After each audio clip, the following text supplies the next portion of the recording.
Welcome to my channel. இன்னைக்கு நம்ம பார்க்க போகிறது பீட்ரூட் பொரியல். பீட்ரூட் பொரியல் எப்படி பண்ணலான்னு பார்க்கலாம் வாங்க. ஃபஸ்ட்டு கேஸ் ஸ்டவ் ஆன் பண்ணிக்கலாம்.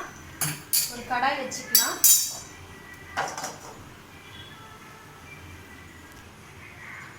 கடாய் காஞ்ச பிறகு ஒரு 2 ஸ்பூன் அளவுக்கு எண்ணெய் ஊற்றிக்கலாம். எண்ணெய் காஞ்சிடுச்சு. கொஞ்சமாக கடுகு போட்டுக்கலாம்.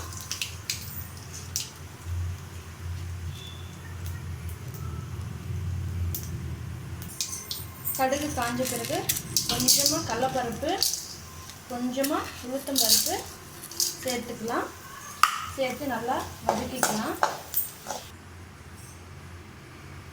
நல்லா பொரிஞ்சிடுச்சுங்க உளுத்தம் பருப்பு, கடலைப்பருப்பு. இப்போ கொஞ்சமாக பூண்டு சேர்த்துக்கலாம். பூண்டு சேர்த்து பூண்டும் நல்லா வதக்கிக்கோங்க.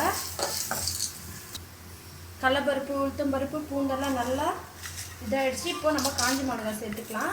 நான் இது கூட மிளகாத்தூள் சேர்க்க போகிறதில்ல, வெறும் காஞ்சி மிளகா மட்டும்தான் சேர்க்க போகிறேன். காஞ்சி மிளகாவும் நல்லா ஃப்ரை ஆகட்டும்.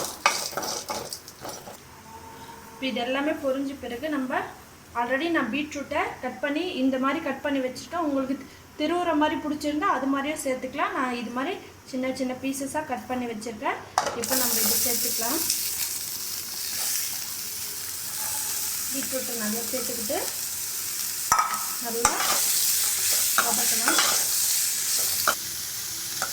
ஃப்ரை ஆகிட்டுருக்கு. நம்ம இந்த டைமில் ஒரு 1/4 ஸ்பூன் அளவு மஞ்சள்தூள் சேர்த்துக்கலாம். தேவையான அளவு உப்பு, உங்களுக்கு எவ்வளோ உப்பு தேவையோ அந்த அளவுக்கு உப்பு சேர்த்துக்கோங்க. நான் ஒரு 1.25 ஸ்பூன் சேர்த்துக்கிறேன். இதெல்லாம் நல்லா சேர்த்து கலரி விடுங்க.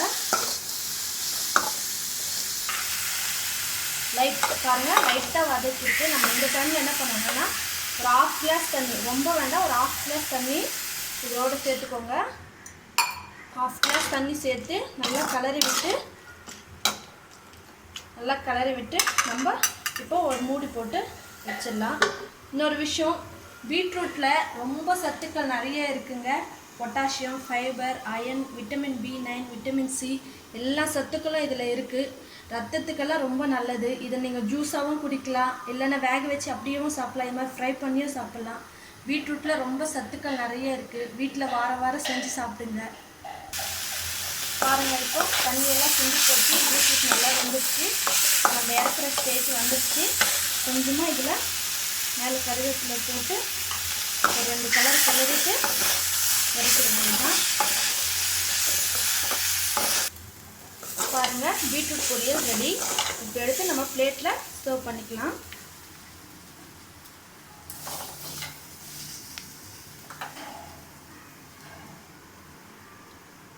நீங்களும் வீட்டில் செஞ்சு பாருங்கள். இந்த வீடியோ உங்களுக்கு பிடிச்சிருந்தா லைக் பண்ணுங்கள், ஷேர் பண்ணுங்கள், கமெண்ட் பண்ணுங்கள், சப்ஸ்கிரைப் பண்ணுங்கள். மறக்காமல் பெல் பட்டனையும் கிளிக் பண்ணிடுங்க. தேங்க்ஸ் ஃபார் வாட்சிங்.